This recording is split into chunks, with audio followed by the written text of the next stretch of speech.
ကူးဆက်ခန်းထဲက3ယောက်သားထိုင်နေတဲ့စီအွန်ညော့ရောက်လာပြီးချောင်းဝန်းစုကိုလာခေါ်ပါတယ်။သူ့ကိုမခေါ်လို့ဂျေဝင်နေတဲ့ဦးလေးကြီးကဟွန်းစုကိုဒီနေရာကလူတွေရဲ့အတုံးချခံဖြစ်နေကြောင်းညှော်နေပေမဲ့ဟွန်းစုကတော့ဂယူးဆိုင်မနေပဲအွန်ညော့နောက်ကိုသာလိုက်သွားရပါတယ်။အွန်ညော့တယောက်ကတော့ဒီနေရာနဲ့သူ့ရဲ့အခက်အခဲတွေကိုပြောပြနေပြီးအခုလိုဟွန်းစုကိုကယ်တင်ထားတာကလည်းခက်ခဲတဲ့ကိစ္စတွေမှာအတုံးချဖို့ဖြစ်တာမို့သူ့ကိုကူညီပေးဖို့တည်းပြောပါတော့တယ်။သဘောပေါက်လွယ်တဲ့ဟွန်းစုကလည်းအချိန်တွေကိုနားလည်ထားတာမို့အွန်ညော့ပြောသမျှကိုခေါင်းငိမ့်ရပါတော့တယ်။ဒီလိုနဲ့အွန်ညော့ပေးတဲ့ပထမဆုံးမစ်ရှင်ကတော့အပေါ်တက်ကဦးလေးကြီးဒူရှစ်ကိုသွားခေါ်ရမှာပဲဖြစ်ပါတယ်။ဒူရှိကတော့အပေါ်တက်မှာမကောင်းဆိုးဝါးအတိုက်ကိုမြင်ပြီးလက်နေခဲ့ကအရင်ကအတော်ကြီးနဲ့သူတို့နှစ်ယောက်ပြောခဲ့တဲ့စကားတွေကိုပြန်မှတ်ရနေခဲ့ပါတယ်။အဲ့ဒီအချိန်ကအတော်ကြီးကသူ့ဘဝရဲ့ကြည်နူးတရားအကောင်းဆုံးအခိုက်အတန့်တွေကိုပြန်ပြောပြနေခဲ့တာဖြစ်ပြီးသူလည်းဟွန်းစုလိုကူးဆက်ခံရသူဖြစ်တာကြောင့်ပြောင်းလဲသွားခဲ့ရင်သူမကိုဒူရှိလက်နဲ့အဆုံးသတ်ပေးဖို့တောင်းဆိုခဲ့ပါတယ်။ဒူရှိကတော့တောင်းဆိုတာကိုချက်ချင်းညှင်းပယ်ခဲ့ပြီးကလေးတွေကသူမမရှိရင်မဖြစ်တာမို့တောင်းခံထားဖို့သာပြောပါတော့တယ်။အခုချိန်မှာလည်းဒူရှိတယောက်အဲ့ဒီအကြောင်းတွေကိုပြန်တွေးမိနေပြီးအဆုံးသတ်ဖြစ်ဖို့လက်မရဲဖြစ်နေတာကြောင့်တကားကိုပြန်ပိတ်ထားပြီးကလေးတွေကိုအကျိုးအကြောင်းပြောပြရပါတော့တယ်아줌마 갔어.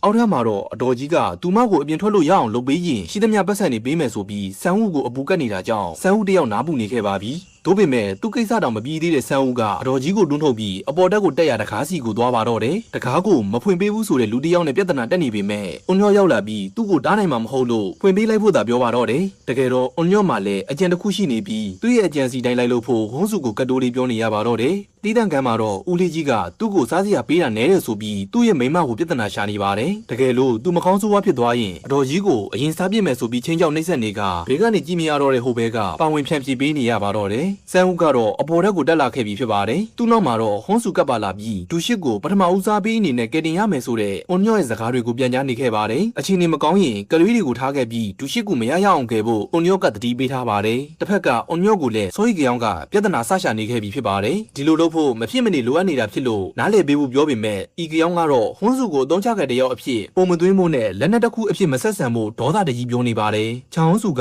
ရွှေရောင်အချင်းကိုကြော်လွန်လာသူဖြစ်တာကြောင့်ဒဏ်ရာရရင်တောင်နိုင်အနှမ်းငယ်အတွင်းပြန်သက်သာတာမို့ဟွန်းစုသာတောက်ခံထားနိုင်ရင်သူတို့စီမှာဟွန်းစုလောက်တန်းမှသူရှိမှာမဟုတ်ဘူးလို့ပြောနေတဲ့အွန်ညော့ကိုစိုးရိမ်ကြောင်တယောက်ကတော့ယူနီဘီလို့သာပြန်ပြောနေရပါတော့တယ်။အခုချိန်ကအန်နီရှိသောအချိန်ကိုကြောက်နေပြီဖြစ်လို့မဲရလက်ကိုလည်းပြောင်းလဲဖို့ကြိုးစားခဲ့ပေမဲ့ထင်မှန်မထားပဲမဲရလက်ကမျောလင့်ထားသလိုဖြစ်လာတာကြောင့်စိတ်သက်သာရခဲ့ရပါတယ်။ဒါပေမဲ့အခုကကူးဆက်ခံရသူ2ဦးပဲရှိနေတယ်လို့ထင်လားဆိုပြီးစိုးရိမ်ကြောင်ကိုမေးခွန်းထုတ်နေရပြန်ပါတယ်။အစိုးရရဲ့ထုတ်ပြန်ကြေညာချက်ထက်ဒီကိစ္စကိုကြိုသိနေခဲ့သူရှိနေတာဖြစ်ပြီးအွန်ညော့လည်းအင်တာနက်မှာရှာရင်တွေ့ခဲ့ရတာဖြစ်ကြောင်းပြောပါတယ်။အင်တာနက်ပေါ်ကကိစ္စတွေကမယုံကြည်ရမှန်းသိပေမဲ့တဲနုံစာအသေးမွားပဲဖြစ်ဖြစ်လက်လျှော့လိုက်ဖို့မဖြစ်တဲ့အခြေအနေကိုရောက်နေခဲ့ပြီဖြစ်ပါတယ်။အွန်ညော့ပြတဲ့ခူရူဆိုတဲ့အကောင့်ကိုအရင်ကစိုးရိမ်ကြောင်နဲ့မြင်ခဲ့ဘူးတာဖြစ်ပြီးတွေ့ခဲ့ရတာကလည်းခင်မုန်းလောင်းဖြစ်သူစီကဖြစ်နေတာကြောင့်ဤကြောင်တယောက်လက်ခံကျင်သလိုဖြစ်လာခဲ့ပါပြီ။အပြင်ကနေဒီအကြောင်းတွေကိုကြားနေရတဲ့ဂျီစုကတော့သူကိုယ်တိုင်ရှင်းသမ်းမဲ့လမ်းကိုရွေးချယ်တော့မှာမို့ဂျန်ဝန်းကိုလိုက်ခဲ့မလားဆိုပြီးမေးနေခဲ့ပါပြီ။အပေါ်တက်ကိုတက်နေတဲ့ဆန်းဦးကတော့အမောင်ဘက်ချမ်းကထင်းချုပ်တာခံထားရပြီးမမဲမြင်တီးရင်နေတဲ့ဟွန်းစုကိုလက်သီးတစ်ချက်နဲ့တတိပြန်ပြီးနေရပါတော့တယ်။အဲဒီနောက်သူကိုယ်တိုင်ကတော့မကောင်းဆိုးဝါးရဲ့လက်တန့်ရှည်တွေနဲ့ရစ်ပတ်ဖမ်းခေါ်တာခံလိုက်ရကဟွန်းစုတယောက်ကလည်းဆန်းဦးကိုရှာဖို့နောက်ကနေလိုက်ရပြန်ပြီဖြစ်ပါတယ်။အခန်းအားလုံးဒီဘကလည်းမီးရီလောင်နေခဲ့က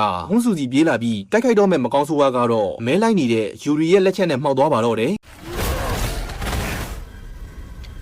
အခန်းတိုင်းကိုမီးလိုက်ရှို့နေတာကတော့အဖိုးကြီးဖြစ်ပြီးနှစ်ယောက်သားကတော့မမြင်မဆန်းတဲ့ဟွန်းစုကိုပြစ်ဖို့လုပ်နေခဲ့ပြီးဖြစ်ပါတယ်။အဲဒီနောက်ဟွန်းစုကိုမြင်တာနဲ့အန်ရမရှိဘူးအထင်နဲ့လက်နက်ချပြီးဘေးနားမှာလဲနေတဲ့ဆန်းဦးကိုစစ်ဆေးနေရပါတော့တယ်။ဆန်းဦးတယောက်ကတော့အသက်ရှင်နေသေးပြီးယူရီကတော့ဆန်းဦးကိုတွဲခေါ်ဖို့ဟွန်းစုကိုပြောကနေရာကနေထွက်လာကြပါတယ်။အဲဒီနောက်မှတ်စုစာအုပ်တုံးမှာရေးထားတဲ့အဖြစ်အပျက်တစ်ခုကိုသိလိုက်ရပါတယ်။ဆန်းဦးကိုဆွဲခေါ်လာခဲ့တဲ့လက်တန့်ရှင်နဲ့မကောင်းဆိုးဝါးကလူဖြစ်ခဲ့စဉ်ကတားပြေးသူကိုသူ့လက်နဲ့ကိုယ်တိုင်မကယ်တင်နိုင်ခဲ့တာကြောင့်စိတ်ဆွဲပြီးအခုလိုပုံစံပြောင်းလာခဲ့တာဖြစ်ပါတယ်။ဒီလိုနဲ့ဆန်းဦးတယောက်ယူရီရဲ့ကုသပေးမှုအောက်မှာတတိယလာခဲ့ကအနားမနေပြီးပြုစုပေးနေတဲ့သူတွေကိုဂလန်ခစံလုပ်ပြီးထွက်သွားပါတော့တယ်။ယူရီတယောက်ကတော့စိတ်ပူနေပေမဲ့အဖိုးကြီးကတော့သူ့ကိုယ်သူဂယူးဆိုင်နိုင်တာမို့လှုပ်ထားလိုက်ဖို့သာပြောပါတော့တယ်။ဟွန်းစုကိုလည်းစီးထည့်ပေးဖို့လုပ်နေခဲ့ပြီးသူ့အကြောင်းသူသိနေတဲ့ဟွန်းစုကတော့အသေးအတန်ညင်းနေခဲ့ပါတယ်။ဒါတွေကိုရိပ်မိနေတဲ့အဖိုးကြီးကမကောင်းဆိုးဝါးအဖြစ်ပြောင်းလဲသွားတာမလားလို့ချင်းချောက်မေးနေခဲ့ပြီးအကယ်၍မကောင်းဆိုးဝါးဆိုရင်အကူအညီမပေးနိုင်တာမို့ထွက်သွားဖို့ပြောပါတော့တယ်။အဲဒီနောက်တစ်ဖက်ကိုလှည့်ပြီးထွက်သွားဖို့လုပ်နေတဲ့ဟွန်းစုတယောက်အဖိုးကြီးရဲ့ရေတံကိုကြားပြီးကြောင်နေခဲ့ပြီဖြစ်ပါတယ်။အဖိုးကြီးရဲ့အကြောင်းကိုသိနေတဲ့ယူရီကတော့ဒီဝါဒနာကလည်းအရန်ဆိုးတာဖြစ်ပြီးဟွန်းစုကိုစားနောက်မနေဖို့ဝင်ပြောရပါတော့တယ်။အဖိုးကြီးကတော့အပေါ်လက်ကကလေးတွေစီသွားခဲ့ဖြစ်ရင်တေမမကြောက်တဲ့သူ့ကိုလည်းခေါ်ဖို့နဲ့မသိကေတစ်ခါလောက်စူပါဟီးရိုးလုပ်ချင်တယ်ဆိုပြီးပြောနေတာကြောင့်ဟွန်းစုတယောက်ကတော့ဒီလောကမှာတေးချင်းသူမရှိတာကြောင့်ဟန်ဆောင်မနေဖို့ပြောရပါတော့တယ်။တေးချင်းတယောက်ကိုမကြောက်တာနဲ့တေးချင်းတာမတူပဲသူကအားလုံးထက်ပိုပြီးအသက်ရှိအောင်နေမှာလို့ပြောပြီးသူ့ကိုခေါ်သွားဖို့ကွန်ဖီဂျန်အပြည့်နဲ့ပြောပါတော့တယ်။တီးတန့်ခန်းထဲမှာတော့ဒဏ်ရာတွေနဲ့လူလဲစူပါမားကတ်ပိုင်ရှင်အတော်ကြီးကပြောတဲ့ဆန်းဦးတယောက်အပေါ်တက်ကိုတက်သွားပြီဆိုတဲ့စကားကြောင့်တခုခုကို တွေးနေရပြီဖြစ်ပါတယ်အဲ့ဒီနောက်ခန္ဓာကိုယ်အနက်ဖွက်ထားတဲ့တော့ကိုရှာနေခဲ့ပြီးမတွေးတော့တာကြောင့်ဘာမှမတတ်နိုင်တော့ပဲနေရန်ကိုထိုးပြီးဒေါသတကြီးနဲ့ဆဲဆိုနေရပါတော့တယ်စန်းဦးတယောက်အခန်းတစ်ခုထဲမှာ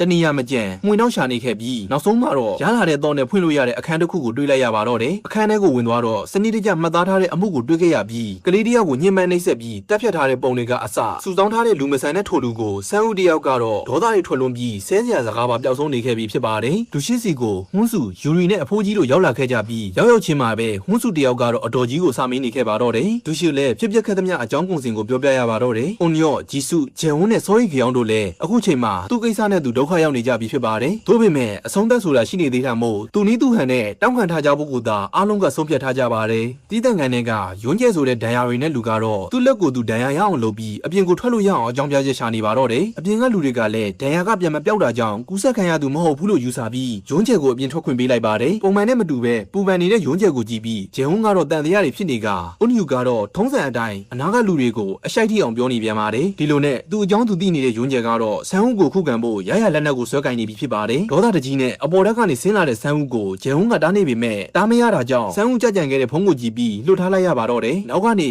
ခေါင်းကိုတူနဲ့ထုကအလစ်တိုက်ခိုက်ပေမဲ့ခေသူဖုံးမနေတဲ့ဆန်းဦးကတော့ယွန်းကျဲကိုပဲပဲနဲ့တွေ့ပါတော့တယ်ယွန်းကျဲကအနာကလူတွေကိုအကူအညီတောင်းနေပေမဲ့လူအများစုကတော့ဆန်းဦးကိုမလွန်ဆန်နိုင်လို့ရက်ကြည့်နေခဲ့ရပါတော့တယ်အပေါ်ကနေတက်ခွပြီးခေါင်းကိုအဆက်မပြတ်တူနဲ့ထုနေခဲ့ကအတိတ်ကမှညံတချို့ကလည်းဆန်းဦးရဲ့မျက်လုံးနဲ့ပြန်မြင်လာရပါတော့တယ်မင်းလူကောင်ကအေးအေးချမ်းချမ်းသိလို့မရဘူးဆိုတဲ့စကားအပြီးဆန်းဦးရဲ့လက်နဲ့ပဲဂျန်ဝန်းတယောက်အနှိမ့်ဆကိုရောက်သွားခဲ့ပြီးဖြစ်ပါတယ်အဲ့ဒီနောက်တကားကိုကိုယ်တိုင်ဖွင့်ကမကောင်းဆိုးဝါးရှိရနေရာကိုရုတ်တဲ့ဆွဲခေါ်လာခဲ့ကအလောင်းကောင်ဂျန်ဝန်းကိုနေရာမှာထားခဲ့ပြီးတကားကိုပြန်လာပိတ်ပါတော့တယ်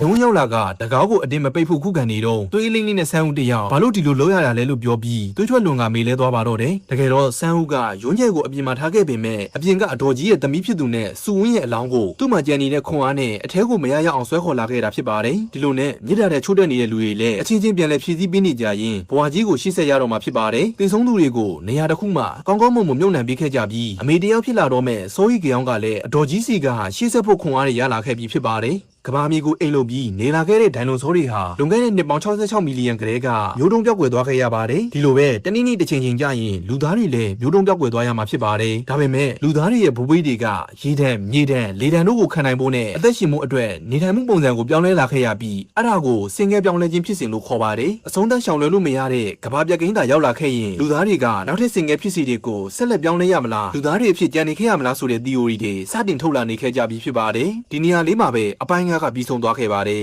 နောက်နေ့မှာတော့အပိုင်း6ကိုဆက်တင်သွားပါမယ် like follow subscribe လေးလုပ်ပြီး comment တစ်ခုခုမှန်းခဲ့ပေးကြပါအောင် share ပေးခဲ့ကြပါအောင်ကျေးဇူးအများကြီးတင်ပါတယ်